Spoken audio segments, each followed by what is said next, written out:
मुख्यमंत्री येथील कोणी पण आलेले नाही।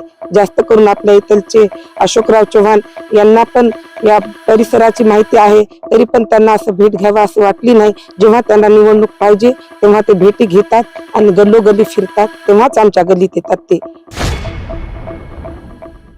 नांदेड येथील ऑनर किलिंगचं प्रकरण म्हणजे सक्षम ताटे। या सक्षम ताटेच्या प्रकरणामुळे संपूर्ण महाराष्ट्रात नाही तर जगभरामध्ये या प्रकरणाची चर्चा होते आणि हे प्रकरणच असं आहे की जगात पहिल्यांदाच एका मुलीनं मृतदेहाशी लग्न केले।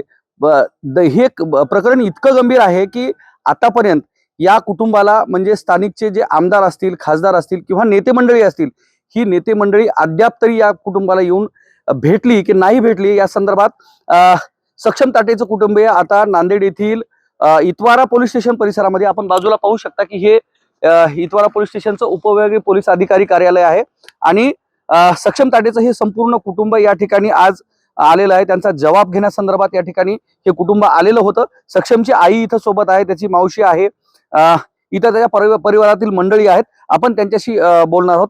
काय सांगणार सक्षमचा अशी निर्घृणपणे हत्या करण्यात आली। आतापर्यंत जी राजकीय मंडळी इलेक्शनचा कालावधी आहे, प्रत्येक ठिकाणी सभेसाठी गेलेले असताना पाहायला मिळते। तुमच्या कुटुंबाला राजकीय मंडळीने भेट दिलेली आहे का या स्थानिक राजकीय मंडळींनी?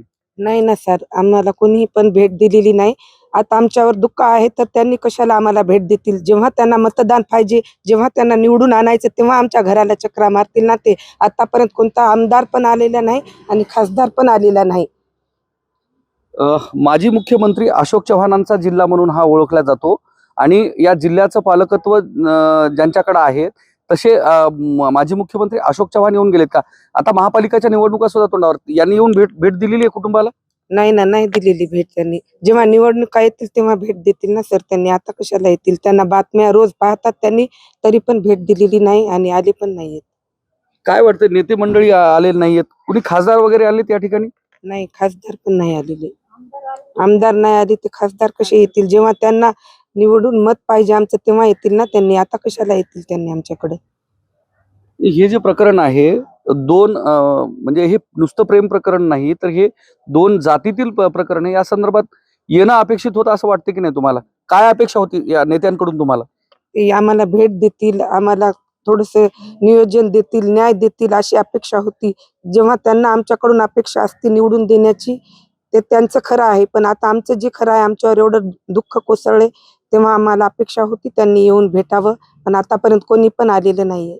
आम्हाला अपेक्षा खूप होती त्यांनी येतील, आमची भेट घेतील, पण आतापर्यंत कोणीही पण आलेले नाही।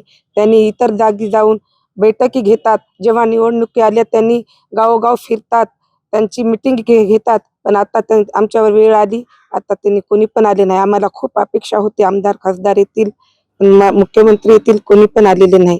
जास्त करून आपल्या इथलचे अशोकराव चव्हाण यांना पण या परिसराची माहिती आहे, तरी पण त्यांना असं भेट घ्यावा असं वाटली नाही। जेव्हा त्यांना निवडणूक पाहिजे तेव्हा ते भेटी घेतात आणि गल्लोगल्ली फिरतात, तेव्हाच आमच्या गल्लीत येतात ते। आज तुमच्या कुटुंबाला भेटण्यासाठी वंचित बहुजन आघाडीच्या नेत्या अंजलीताई आंबेडकर आल्या होत्या, काय आश्वासन दिले त्यांनी? अंजलीताईंना आश्वासन दिले, माझ्या मुलाला फक्त न्याय पाहिजे आणि जे आरोपी आहेत त्यांना कडक शिक्षा झाली पाहिजे, फाशीच्या फंद्यापर्यंत त्यांना पोहोचण्याची जिम्मेदारी आहे, ते आम्ही तुमच्या सोबत आहोत असं अंजलीताईंनी सांगितलं आम्हाला। त्यांनी तुमच्या प्रकरणा संदर्भात वकील म्हणून बाळासाहेब आंबेडकर किंवा प्रकाश आंबेडकर हे उभे राहतील असं आश्वासन दिले का? तुम्ही मागणी केली तशी? हा, आम्ही मागणी केली सर, हो म्हणले त्यांनी। हो म्हणले? हा, शासनानं समाज कल्याण ऑफिस कडून जर त्यांना निवडून दिलं तर ते आमच्या सोबत राहतील असं आव्हान दिले त्यांनी।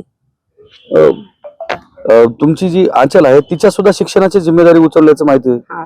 आंचलची शिक्षणाची जिम्मेदारी जशी एखाद्या मुलीची त्यांनी घेतात समोरचं शिक्षण, तशी त्यांनी पूर्ण जिम्मेदारी आंचलची घेतलेली आहे।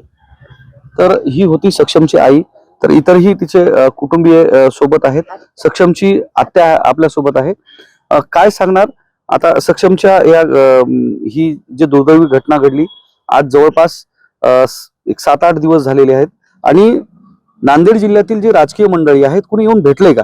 नाही, एकही नाही आले. इथे 4 खासदार आहेत, 9 आमदार आहेत, एकही जण आलेलं नाहीये. कोणी आम्हाला एक पण हे केलं नाही. मदत सोडा, विचारपूस पण नाही केलंय आमच्याकडे की काय चाललंय तुमचं, कसं प्रकरण घडत आहे, काय कुठपर्यंत प्रोसेस आली, काहीच नाही हे केलंय त्यांनी. पुढे पालकमंत्री येऊन जिल्ह्याचे पालकमंत्री कोणीच नाही. आम्हाला वाटलं होतं अशोकराव चव्हाण सर येतील, बट ते पण नाही आले आणखी. वोट मागायच्या टायमाला तसं सगळे येतात, बट कसं आहे ना, छोट्या छोट्या याच्यामध्ये ते जात आहेत, छोट्या छोट्या मीटिंग्स वगैरे घेत आहेत तिकडे तिकडे जाऊन. पण त्यांना असं वाटत नाही की आपल्या याच्यामध्ये जिल्ह्यामध्ये एवढं मोठं कांड झालं आहे, आम्ही जाऊन तिकडे थोडस माहिती करू, थोडं हे बघू काय प्रकरण घडलंय, कशामुळे झालंय, त्याच्या आई वडिलांना थोडी सांत्वन देऊ. ते पण नाही केलंय सर त्यांनी.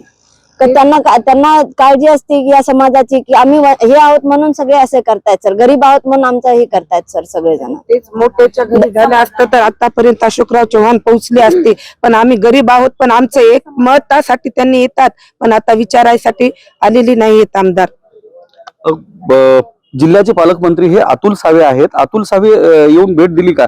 तुमच्या कुटुंबाची फोनवर तरी विचारपूस केली का? काही नाही, विचारपूस केलेली नाहीये त्यांनी काही पण. जेव्हा त्यांना मत पाहिजे तेव्हाच विचारपूस करतात. गरीबाचं एक मत जरी त्यांना पुरेसं असेल तरी त्या मतासाठी पाया पडत येतात. पण आता आमच्यावर टायमाला ते कोणीच आलेले नाही. आम्हाला खूप अपेक्षा होती, तरी पण ते कोणी भेटीसाठी आलेले नाहीयेत. काय सांगणार? आता हे जे नगरपालिकेचे वातावरण होतं आणि त्या दरम्यान जी नेते मंडळी आहेत तिथंच होते, काय अपेक्षा होती? नाही, जसे अजितदादा पवार किंवा शिंदे साहेब किंवा आपले देवेंद्र फडणवीस सर हे येतात, लाडक्या बहिणी बोलतात, ते त्यांच्या लाडक्या बहिणी तर रडतायत पडतायत, त्यांना त्यांची हे नाहीये, ते आपले सभा करत हिंडत आहेत. त्यांना असं वाटलं नाही की जाऊन मी थोडं बोलून येऊ आमच्या कुटुंबियांना. मताच्या टायमाला सगळे येतात, पण त्यांना थोडस आमचं हे दुःख, आमची तकलीफ दिसत नाहीये ना त्यांना. आमचा जे त्रास होतोय, आमच्या लेकराला एवढं निर्गुणपणे मारलं, त्याचं काही हे वाटत नाहीये. जरासं त्यांनी आमच्याकडे एक फोन सुद्धा किंवा काहीतरी एक मेसेज पाठवायचा होता की मी आहे तुमच्या सोबत, तर आमच्या वहिनीला, त्यांना, माझ्या भावाला थोडा आधार वाटला असता, आमच्या कुटुंबियाला, ताटे परिवाराला थोडं वाटलं असतं की हे जे एकनाथ शिंदे साहेब, देवेंद्र फडणवीस साहेब, अजितदादा पवार जे उपमुख्यमंत्री सगळे आहेत, ते आमच्या पाठीशी आहेत, आमचे जे पाठीराखे आहेत असं वाटलं असतं ना आम्हाला. पण एकही जण आलेलं नाही आमच्याकडे. आतापर्यंत एकही खासदार, आमदार, मंत्री या ठिकाणी आलेले नाहीत, कारण नगरपालिका निवडणुका होत्या आणि त्या दरम्यान अनेक मंत्र्यांच्या ज्या सभा आहेत त्या या ठिकाणी झालेल्या पाहायला मिळाल्या. मंत्रिमंडळाचं पूर्ण अख्खं मंत्रिमंडळ जे आहे ते नांदेड जिल्ह्यात फिरताना मिळालं. सक्षमची आजी आपल्या सोबत आहे. काय अपेक्षा होती? राजकीय मंडळी येऊन भेटलेत का? कोणीच नाही भेटलं सर आम्हाला. आमची इच्छा होती आमच्या सक्षमच्या इथं येऊन आम्हाला बोलावता येणं, आणि जर वेळ त्याच्यावर राहिली मत मागायचं तर येऊन आम्हाला येतात, बोलतात, आम्हाला बसतात. आणि आता तर आम्हाला आमची एवढं डोंगर आमच्यावर कोसळलं सर, तर कोणी आम्हाला बघायला नाही ना, एक फोन कोण नाही लावला आम्हाला. आमची इच्छा खूप होती त्याने यायचं, आम्हाला बोलायचं, पण कोणी नाही आले सर. हे होतं सक्षमचं कुटुंबीय, जे आता ही जी राजकीय मंडळी आहेत त्या संदर्भात आपण त्यांच्याशी बातचीत केली. दरम्यान जर पाहिलं तर नांदेड जिल्ह्याला 2 राज्यसभेचे खासदार लाभलेले आहेत, लोकसभेचे 2 खासदार आहेत, तर 9 आमदार लाभलेले आहेत. पालकमंत्री अतुल सावे हे यांनी या जिल्ह्याचं पालकत्व घेतलेलं आहे. तर जिल्ह्याचे नेते, मराठवाड्याचे नेते म्हणून अशोक चव्हाणांकडे पाहिलं जाते. 2 तरुणीचं एकमेकावर प्रेम होतं, त्यामधनं हे एवढं मोठं हत्याकांड घडलं. निदान एक माणूस, मतदार नाही तर एक माणुसकीच्या नात्यानं या कुटुंबाची सांत्वनपर भेट घेणं हे सगळ्या लोकप्रतिनिधींचं काम होतं. मात्र अद्याप तरी एकही आमदार, खासदार अथवा मंत्री या कुटुंबाकडे येणं तर सोडा, मात्र फिरकला सुद्धा नाही. एवढंच नाही तर त्यांना फोनवरही कुणी संभाषण केलं नाही. त्यामुळं कुठंतरी त्या दृष्टिकोनात या कुटुंबियाचं मन जे आहे ते दुखावलेलं पाहायला मिळतंय. कॅमेरामन सुधारकर सह मी धनंजय सोळंके, टाइम्स नाऊ मराठी, नांदेड.